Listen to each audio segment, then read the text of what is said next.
Olá pessoal, é Dilson Machado. Hoje, como o título está falando aí, vou falar sobre as grandes descobertas científicas por parte da Igreja Católica. Essas descobertas científicas elas tiveram uma base, uma raiz, e se deram a partir das traduções das obras greco-árabes para o vernáculo, principalmente as obras de Aristóteles. Três nomes se destacaram na época, mais ou menos século XIV, que depois assim seria na época da chamada escolástica tardia, né?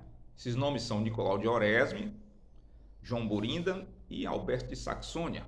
Nicolau de Oresme era bispo de Lisieux, Alberto de Saxônia era bispo da Alemanha e João Borindan era um padre secular, quer dizer, não era ligado a nenhuma ordem monástica, né? Desses três, o mais importante, sem dúvida, foi Nicolau de Oresme. Nicolau de Oresme era um cientista, ele era físico, matemático, economista, né? Ele tinha uma importância tão grande à época que ele era consultado pelo rei João II da França nas questões um pouco mais complicadas. Também era consultado por Carlos V. A principal obra de Aristóteles que ele traduziu foi Economia, Ética e Política, né? Obviamente, ele não concordava com todas as afirmações de Aristóteles. Por exemplo, a questão do movimento dos corpos. Ele destoava, né? Ele, inclusive, não concordava com a ideia aristotélica da eternidade do mundo. E ao estudar profundamente esse movimento dos corpos, já naquela época, pasmem, no século XIV, ele chegou à conclusão que a Terra girava em torno do seu próprio eixo, a chamada rotação. Ora, ele precedeu em muito a Nicolau Copérnico, que precedeu a Galileu, que precedeu a Johann Kepler. Imagina, no século XIV, né? Eu não vou falar desses autores, porque eu já falei em vídeo anterior, tá? Nicolau de Oresme, quando morreu, foi homenageado com um nome de uma das crateras da Lua.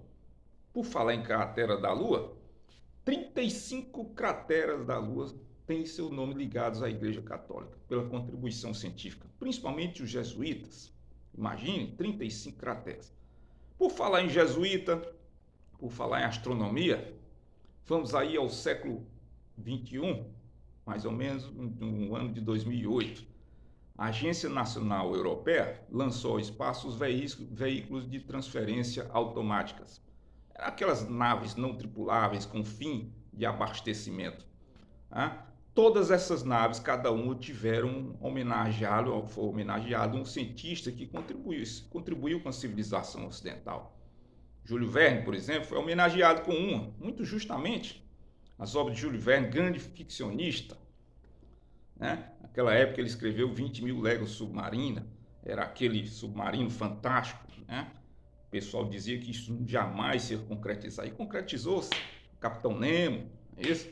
Ele escreveu Viagem ao Mundo em 80 dias. Obviamente o mundo hoje pode ser viajado em menos dias, né? Mas naquela época era uma coisa impensável, né? Ele escreveu Viagem ao Centro da Terra, então teve sua homenagem justa. Em 2013, a homenagem foi para Albert Einstein, também muito apropriadamente, né? E em 2014, o homenageado foi Georges Lemaitre. Você deve estar perguntando, puxa vida, quem foi Georges Lemaitre? Georges Lemaitre era um padre jesuíta, cientista, matemático, físico, né? Ele, antes de se tornar jesuíta, durante seu sacerdócio, ele começou a ler as obras de Albert Einstein, né? Então, já professor da Universidade Católica, ele elaborou uma teoria de que o universo tinha surgido através de um movimento inicial, tá? E estava em expansão. Essa expansão se deu em dois tempos. Primeiro, rapidamente, e segundo, muito lentamente, que é essa expansão que nós vivenciamos hoje, né? E esse movimento inicial ele chamava de átomo primordial. Mas essa ideia de átomo primordial remete a origens metafísicas e religiosas. Aliás, afinal, o átomo primordial seria Deus e incomodou bastante os cientistas ateus marxistas da União Soviética. Um deles cunhou uma expressão nada lisonjeira, depreciativa, pejorativa chamada Big Bang. Atenção, a teoria do Big Bang foi feita de maneira pejorativa no começo. tá? Com o fim de ridicularizar as ideias de Georges Lemaitre, né? Mas em 1960 foi provado através de um dos cientistas que apoiavam esses cientistas da União Soviética, né? E ele morreu justamente recompensado pela sua descoberta. Georges Lemaitre deu uma entrevista uma vez dizendo que fé e religião, né, eles são compatíveis, mas são apenas distintos, né?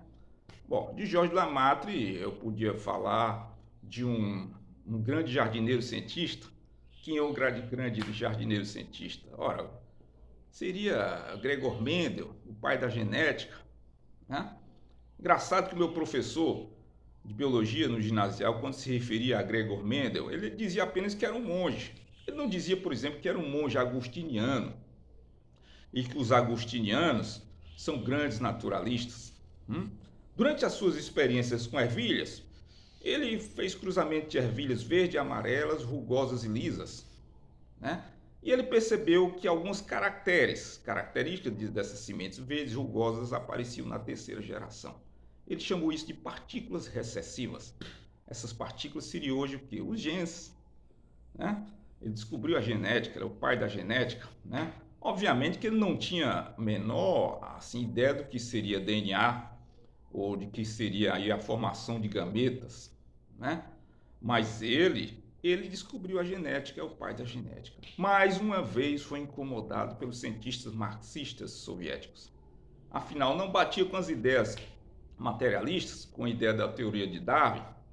Ele viveu numa época muito difícil, porque foi a época do cientificismo e do positivismo que proscreviam Deus, né? Quando morreu, um dos jornais disse que morreu um padre muito caridoso, ele era muito caridoso, e que fez algumas ideias, alguns apontamentos sobre meteorologia. Imaginem, ele realmente escreveu sobre meteorologia, mas nunca foi o forte dele. Morreu esquecido até que em 1900, 3 botânicos, um francês, um alemão e um holandês, fizeram justa homenagem e reconhecimento a ele, Gregor Mendel, né? Bom, pessoal, eu podia falar de vários cientistas aqui, católicos, mas aí o vídeo ficaria muito prolixo e também eu poderia cometer injustiça, né? Eu poderia falar aqui da citologia, eu poderia falar aqui do direito, cuja mãe é a Igreja Católica, a Universidade de Bolonha, mais ou menos no século XII, XIII, monge Graziano. Eu podia falar do direito internacional, cuja mãe é a Igreja Católica. Eu podia falar da botânica, cuja mãe é a Igreja Católica, Santo Alberto Magno, primeiro botânico que se tem notícia. Eu podia falar aqui da contribuição fantástica dos jesuítas na astronomia, né?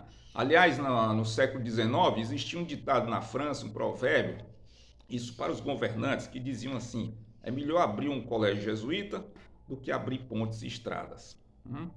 O historiador Leopold von Ranke uma vez disse assim: um aluno aprende mais em 2 meses com jesuítas do que em 6 meses com outros.